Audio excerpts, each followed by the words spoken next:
کرام، اس وقت ہم ہیں مسجد سہلا میں۔ مسجد سہلا ایک تاریخی مسجد ہے، عظیم مسجد ہے۔ سہلا کہتے ہیں وہ جگہ جہاں پر نہ ہمواری ہو، اوبڑ کھابڑ پتھریلی زمین کو سہلا کہا جاتا ہے۔ دوسرے معنی میں سہلا کہتے ہیں وہ جگہ جہاں پر سہولتیں ہوں، آسانیاں ہوں، اس جگہ کو بھی سہلا بولا جاتا ہے۔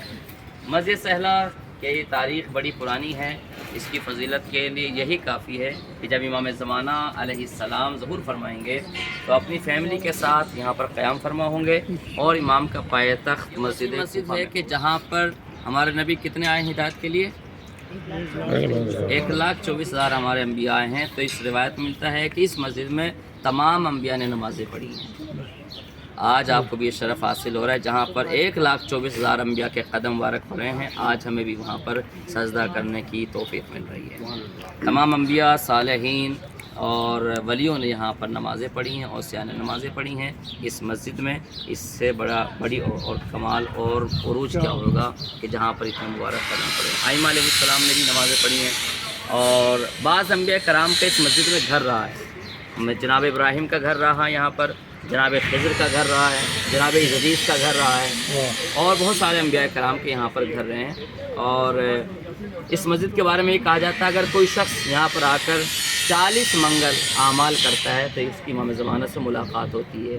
آپ لوگوں نے صلی اللہ محمد وعلی بہت محمد۔ سارے واقعات علماء ذاکرین اور خطبات سے سنتے رہتے ہیں، فلاں آیت اللہ سے ملاقات ہوئی، فلاں علامہ سے ملاقات ہوئی۔ اکثر جتنے بھی واقعات آپ سنتے ہیں یا تو مسجد کوفہ یا مسجد سہلا میں ملاقات ہوئی ہے۔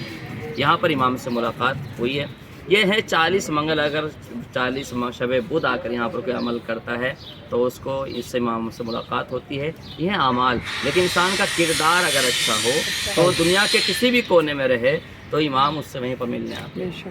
تو آپ کو یہ ضرورت نہیں ہے کہ آپ اعمال، یہ وظائف ہیں تو وہ بھی کریں، میں منکر نہیں ہوں ان چیز کا، لیکن کردار سازی ایک بہت بڑا اہم رول ہے۔ عملی میدان میں آنا ضروری ہے، اور لق لسانی کے دعوے کرنا بہت بڑی آسان ہے، لیکن عمل کے عام میدان میں آنا بڑا مشکل ہے۔ یہ مسجد ہے کہ جہاں پر اگر کوئی شخص آ کر 2 رکعت نماز پڑھتا ہے تو اس کو 500 عمرے کا ثواب دیا جاتا ہے، اس کو حج مقبولہ کا ثواب دیا جاتا ہے، اس کی دعائیں قبول کی جاتی ہیں، اور بہت سارے واقعات اس مسجد سے مطابق انشاءاللہ آپ کے سامنے بیان کیے جائیں گے۔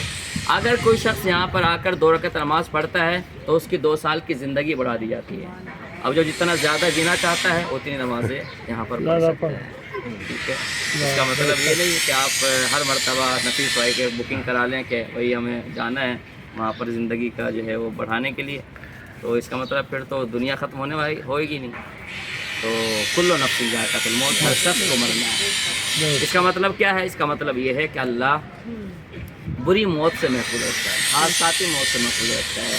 جو بھی آپ تصور کر سکتے ہیں، جلنا، کٹنا، ڈوبنا، یہ ساری چیزیں جو ہے وہ آتی ہیں، تو اللہ ان چیزوں سے محفوظ رکھتا ہے۔ آج اللہ نے ہمیں توفیق دی ہے کہ ہم یہاں پر آئے ہیں جہاں پر انبیاء کرام کے قدم مبارک، ائمہ علیہ السلام کے واقعات یہاں پر موجود ہیں، اور یہ حقیقت ہے۔ مسجد زمکران آپ جاہران وہ خواب ہے، آپ اس وقت مسجد سہلا، یہ حقیقت ہے، آپ حقیقت میں کھڑے ہوئے ہیں۔ تو اس سے بڑے اور شرف کی بات کیا ہو سکتی ہے؟ اور پروردگار کا شکر ادا کریں اور دعا کریں، پروردگار جس طریقے سے تم نے ہمیں مولا امام زمان اسلام کے گھر کا دیدار کرایا ہے، مولا ہمیں چہرے انور کا دیدار عطا فرمائے، ہمیں امام کے لشکر میں شمار فرمائے، ہماری زیارت عبادتوں کو قبول فرمائے، اور جو نہیں زیارتوں پہ ان سب کو کربلا کی زیارت نصیب فرمائے، امام زمانہ کے دور میں تعجیل